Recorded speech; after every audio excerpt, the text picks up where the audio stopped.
We're back. You might be thinking, if you're on YouTube, that is, that we're wearing the same clothes as yesterday. But really, we're just working overtime here at Locked On Syracuse. The grind never stops. Back to back recordings. That's how Brad and I do things. And now we're joined by a special guest today, John Garcia, the recruiting expert of everything that is college athletics. We will get to that right after this. It's Locked On Syracuse. It's right now. Are Locked On Syracuse, your daily podcast on the Syracuse Orange, part of the Locked On Podcast Network. Your team every day.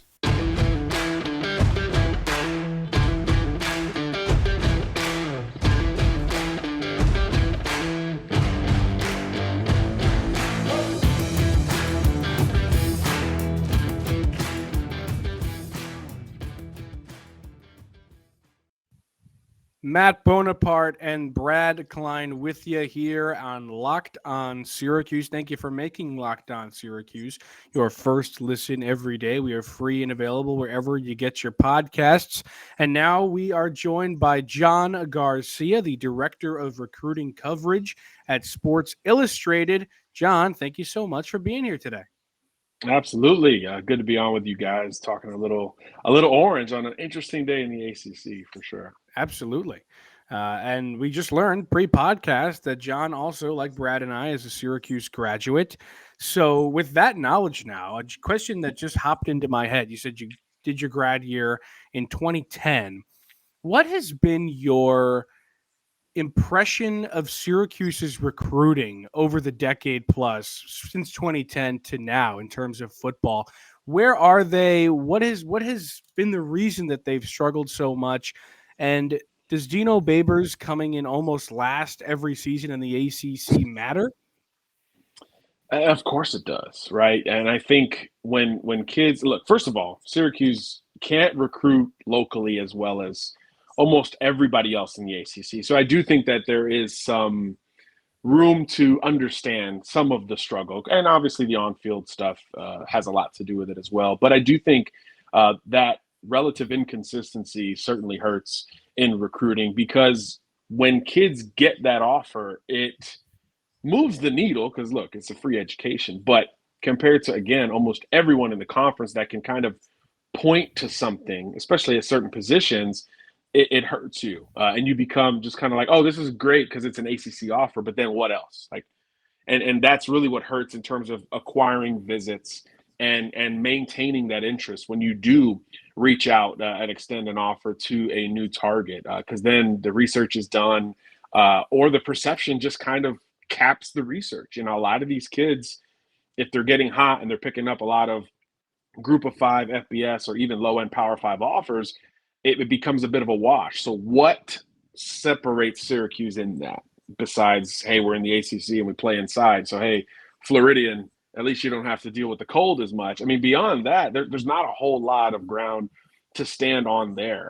It usually takes a miracle run on the field or a recruiting class or even individuals that start to change and reverse some of that perception. And for the modern recruit who, hasn't seen anything close to the greatest years of SU on the field, it just doesn't resonate how it even did, 10 years ago, much less over the last few years where, the college football world has been dominated by the SEC and schools in the Southern footprint in particular, whether you talk about winning or the NFL draft, which is really still the most important couple of factors for most of these recruits. So I do think it's going to take something galvanizing to reverse that trend and or a rise of talent locally, although it is something we're kind of seeing a little bit in this class of 23. So I think that's at least some footing for SU to stand on.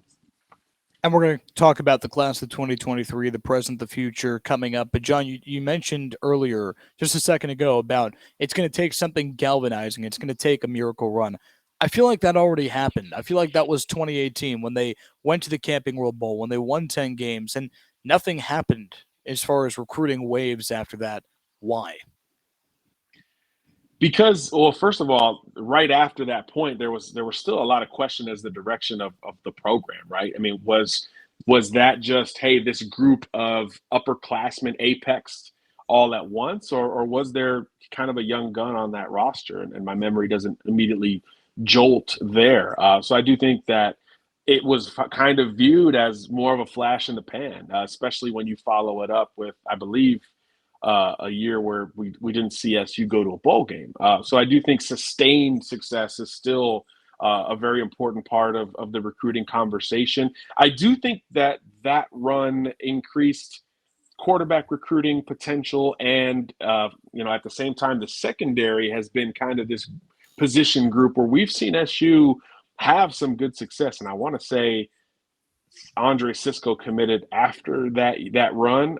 So I do think that there's some correlation to that apex, but it certainly wasn't widespread. And I think that's something that sustained success will do, or coaching change, which, you don't want to bring it up. I'm sure you guys unfortunately have to pretty much all the time. But I do think that kind of that change in philosophy and the coaching staff can sometimes be a rallying point for recruits. If you dip into new territories and you expand a little bit, that can sometimes be its own lightning in the bottle. But yeah, the success has to be sustained. It can't just be a 1-year run.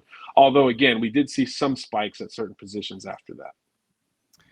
And Babers' bread and butter through his tenure in terms of recruiting hasn't been the huge star recruits, all the 5 stars. He's got a couple of 4 stars here and there, but when Syracuse hired him, I think a lot of people thought recruiting was going to make a huge turn for the better, but instead, what Babers actually deserves credit for is a lot of the 3 stars he's brought to the Hill. Guys like Michael Jones, Stephon Thompson, Sean Tucker, Marlo Wax, all have become real stars for the team, but are all 3 stars. Is it okay, or should Syracuse fans be salivating for more? Yeah, I think, look, any rabid fan base is going to want more. I think, Alabama fans want more. So Sure. that's something that is always going to play with any school. But look, I do think there's something to be said for development, and there are programs, Iowa, Wisconsin, Northwestern, that have been able to go on certainly more sustainable runs than SU with similar talent levels. So I do think that, Utah is another one that is something that is school by school. And I think, you have to trust your own evaluations more than ours. We see these kids as much as we can, and we rank them, and it's fun, but, our jobs aren't on the line every time we extend, or we don't extend offers, but every time we put a number or a star next to a kid. So you've got to trust your own evaluations and find the right fits. Those schools I mentioned, they never get 5 stars, right? Like Utah dominated the Pac-12 last year with transfers and guys that they developed from the Pacific Northwest and then spot recruited elsewhere. So you've got to be able to develop within your own identity. And I think that's part of the issue with Syracuse. When your offensive identity is supposed to be something that we haven't seen, it's very hard to develop prospects into that mold. So I do think offensively in particular, where, let's be honest, most of the attention lies from a recruiting or an on-field standpoint, I do think that is a detractor for Syracuse over the last, since 2018, right? I guess where we saw some real sustained success in what this Babers offense is supposed to look like, with tempo, with the speed, and with that kind of balance or extension of the run game and the short passing game. And John, we're up against it here, against the break, but I do want to ask you before we get there about Dino Babers, because you mentioned, you kind of touched up on it, job security might always have to be a dark cloud over the football. Oh, did we lose him? Yeah, he's frozen for me. This is classic Klein here. All right, we're going to take a quick break. He's probably going to jut in right back in the middle of it, but I want to take a quick break to talk about Rock Auto, with the ever-increasing numbers of makes and models, it's now impossible for your local chain auto parts store to stock all the parts you need. Why endure often pointless or seemingly intimidating questioning and wait while the person behind the counter orders the parts on their computer, choosing the only brand their warehouse happens to carry? You have computers with access to rockauto.com at home and in your pocket. Save time and money when using Rock Auto. It's a family business and it serves do-it-yourselfers, and prices are reliably low for every customer. Go to rockauto.com right now and see all the parts available for your car or truck. Right locked on in there. How did you hear about us, box? So they know we sent you. Amazing selection, reliably low prices, all the parts your car will ever need. rockauto.com. Brad Klein, are you back with us? I'm back. Sorry about that, guys. The internet, not my friend today. But I wanted to ask you, John, about Dino Babers and how you perceive his job security. Because when the Babers era started, it was supposed to be orange is the new fast. That really hasn't happened that much. And also, it was supposed to be player-friendly coach, bringing in players, and the recruiting takes a big jolt. But that hasn't happened either. Yeah, so something's got to give here. I think that's paramount for everyone's mind going into this 22 season. I don't know if there's a win total. I'm sure it's come up there. I don't know if there's a win total that either prevents him from being let go or whatnot. But something's got to give. I mean, it's been there's been some moments, but there's been no sustainability. And I do think that the resources, and especially being in the ACC. And let's be honest, the top of the conference has fluctuated over the last few years on top of that. All of those elements should have created more of a run for Syracuse. And I do think that the patience is wearing thin, and that's the nature of the game. In fact, I think Babers has had more time than most coaches in the Power Five to figure this thing out. So I do think that that's why you've seen a different aggressive approach, I think, from Babers, whether it's the transfer portal at the quarterback position and trying to create competition at as many positions as possible going into this 22 season. I mean, he's aware. He's aware at this point. So you wonder how many gadgets he'll go to try to prevent a change at the top. But it's hard to project what number it would have to be. Is it as simple as going to a bowl? I've heard that come up. It feels like every year for the last 3 or 4. It might be that simple. It might not. But again, with the fluctuation at the top of the ACC and new programs emerging, right? Pitt, Boston College, NC State has all this buzz this year.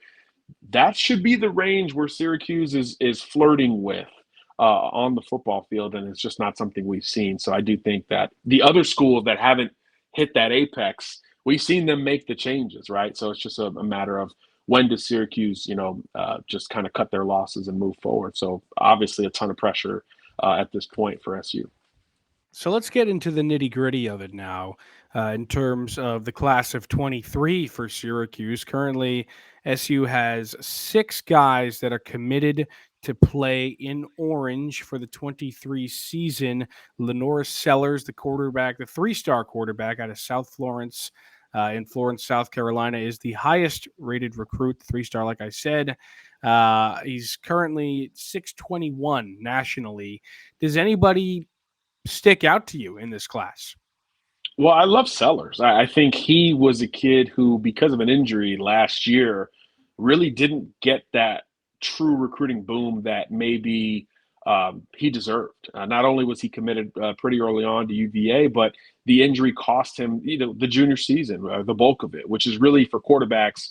That's the year, right? That's the year where you have to plant your flag as, hey, I'm a guy. I'm a guy in this class. And I think Syracuse almost, luckily picked up a couple of UVA assistants, and that relationship carried over and helped them land a class headliner. But I think when you talk about his physical build and his physical athletic profile, he's got, a lot of what you want in the modern quarterback. So I expect him to, I think he's getting close to being fully healed. I expect him to really go crazy as a senior. And I think he's got some 4-star blue chip potential if he realizes some of that promise, because he is truly a balanced dual threat prospect, meaning he could really work you from the pocket and he could do some damage with his legs as well. So he's certainly the class headliner. I would be surprised if he wasn't the highest rated guy on top of that when this class is all said and done come February of next year. But I do see the regional prospects sticking out. I talked about how you can't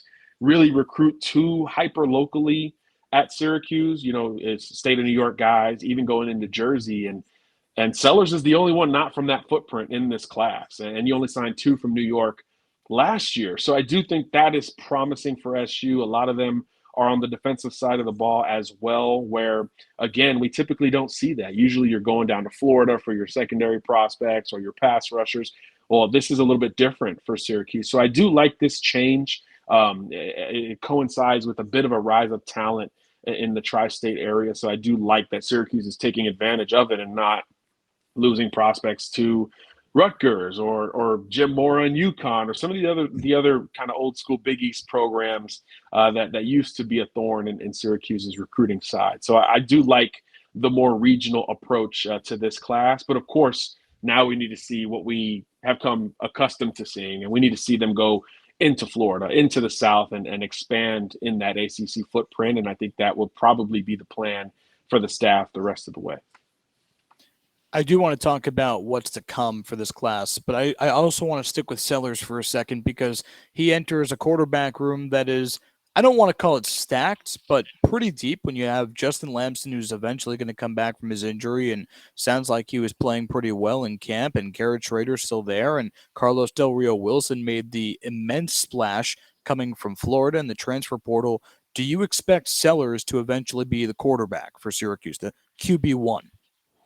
I do. I think this 2022 year will be hotly contested, right? A bunch of 3 transfers really battling for that spot. With Del Rio Wilson, you just don't know if it's, too late of a transfer to really make an impact, but the physical tools suggest that he could contend down the line. I especially think if mid-season there's some contention that he could begin to take over. So naturally, and kind of how we view quarterbacks in college football, if you've got 3 transfer quarterbacks, one of them wins the job, one of them is the backup in theory, it means 1 or 2 are probably leaving, right? I mean, that's just the nature of the position. So naturally, there's going to be a need for a group beyond these transfers. You mentioned Lamson. He'll certainly be at the forefront of that once he gets healthy. And I think Sellers will be kind of that other guy, especially if he does what we think he might do as a senior. I think there could be the potential for him to see the field as an underclassman. So you need to stack talent at the position. You need bodies. You need depth all together, especially when you're depending on 3 transfers in what is a critical make or break type season for your head coach. I do think that there's a lot of potential attrition ahead, basically across the board at SU, and even with a deep quarterback room that it appears to be, we know it will be very different come 2023. And we were just talking about the parameters of whether or not Dino Babers has a job in Syracuse going forward. A tweet by Stephen Bailey that came out 8 minutes ago says that Syracuse Athletic Director John Wildhack said Coach Dino Babers is, quote, not on the hot seat, and confirmed that the Orange could miss a bowl game and have Babers at the helm in 2023. So I guess there's our answer to that. But going off that, I guess you could say Babers is gearing up for the future regardless now, because he knows that there's not too much pressure, I guess, on the season upcoming. Who on SU's offer sheet for 2023 do you think Syracuse really has a chance at getting? Is there anybody you really have your eye on for SU? To be honest, there's not one prospect in particular. I know going into that last official visit weekend, we had a lot of eyes on Jalil Smith and a couple of these others that actually have committed at this point. But I do think what I talked about earlier makes the most sense. Expanding into that traditional ACC footprint, digging back into Florida, into Georgia on both sides of the ball. This class, it's not going to be the biggest class. I think, last year taught us that with the fluidity of the transfer portal, you take maybe less than 20, right? Last year, I think it was 17. You're going to take a smaller number. So let's say the class is almost half full at this point with 6 verbal commitments. But you do need to see some positions addressed that we just haven't seen at this point. The offensive line does not have a verbal commitment at this point. The secondary may not have a verbal commitment at this point. Those are spots that we certainly want to see Syracuse push towards during the season. And I think a more patient approach could coincide with some senior risers. That's a group of recruit that Syracuse has always relied upon late in the recruiting cycle. I mean, Eric Dungy wasn't even on radar at this time, during his recruitment. So I think that group, particularly in the southern states, has an opportunity to really emerge. And as all these other schools fill up, and we see like 25 commitments in the Power Five just yesterday, as these schools start to fill up, they're going to start to cap a lot of these recruitments in terms of their numbers and volume. So schools like Syracuse could stand to benefit with a little bit of patience with these high school seniors to be as they look forward to the 2022 season. So as always, it'll be double duty at SU. You're coaching, you're recruiting at the same time, evaluating in between. But that's why they get paid a pretty good salary for. Let's take a time out here and talk about BetOnline, because BetOnline.net is your number one source for all your betting needs and sports information. Find all of the latest sports developments, league reviews, and news, including this year's NHL playoffs and Major League Baseball. BetOnline is your continued source for all your sporting wagering information, including live betting, esports, and scores. And BetOnline.net remains the best spot for all your sports scores, podcasts, and news this season. BetOnline.net is the fastest and easiest way to check in on all your favorite sports and events, including MMA, boxing, and golf. Head to the website today or use your mobile device to learn more about the trends in action. BetOnline is where the game starts. We're here with John Garcia, who is an analyst for Sports Illustrated on the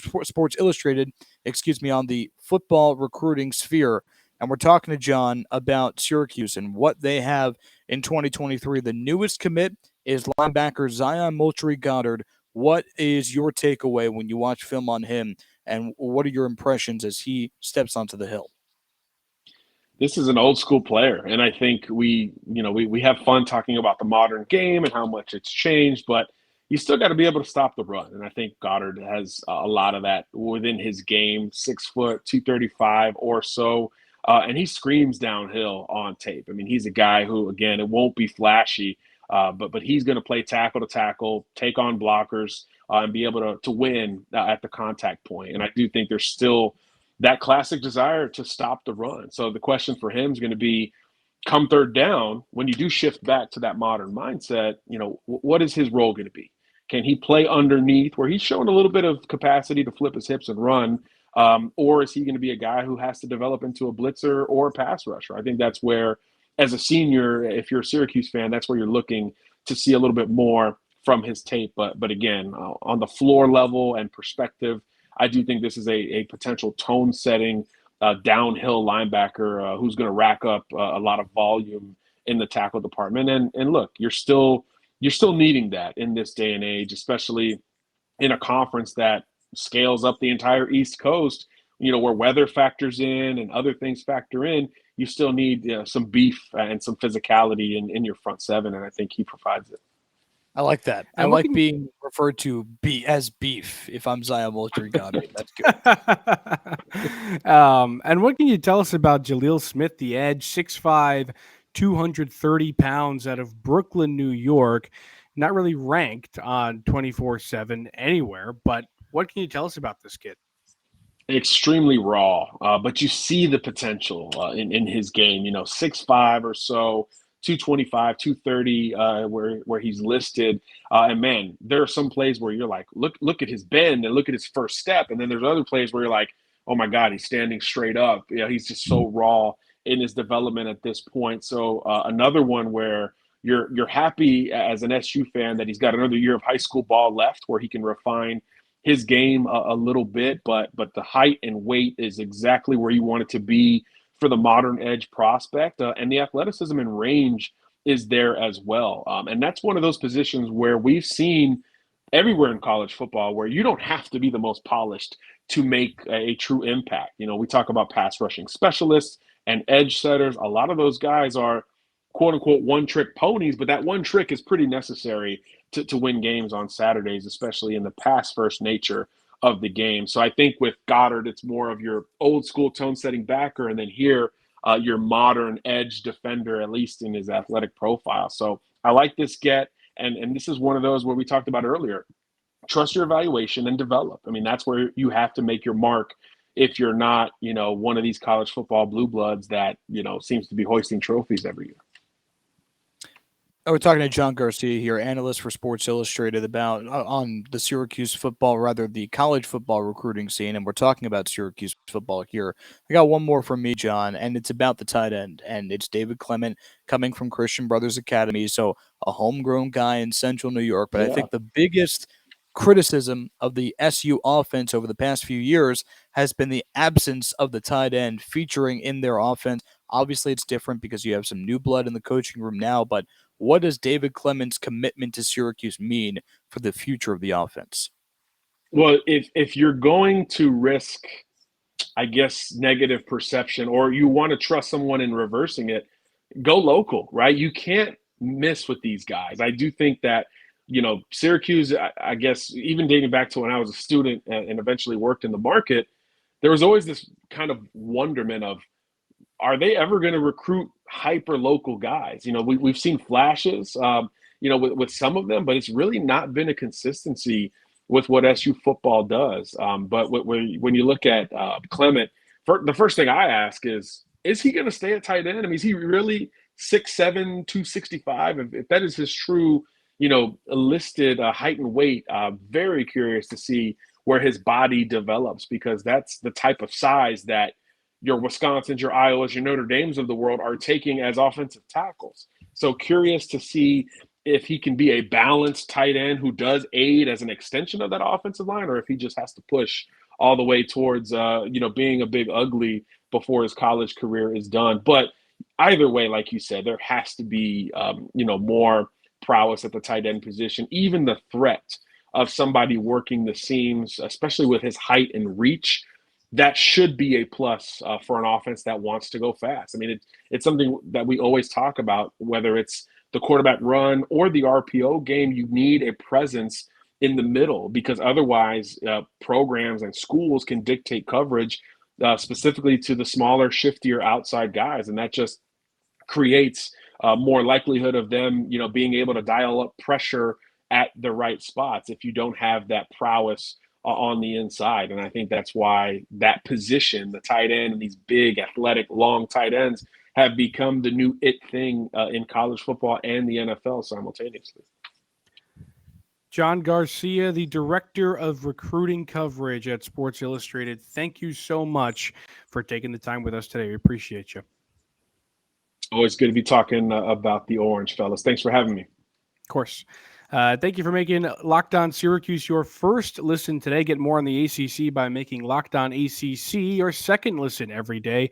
Host Candace Cooper and the local experts of Locked On take you across the ACC in 30 minutes. Make Locked On ACC your second listen. That is Locked On ACC. Brad and I will give you more on Syracuse, or the ACC's new football schedule, or I guess we just did that. That was yesterday's pod at this point. I'm all jumbled up because we're doing two pods in one day. All right, we'll have more content. We will. We'll be back tomorrow with even more right here on Locked On Syracuse. We will see you tomorrow.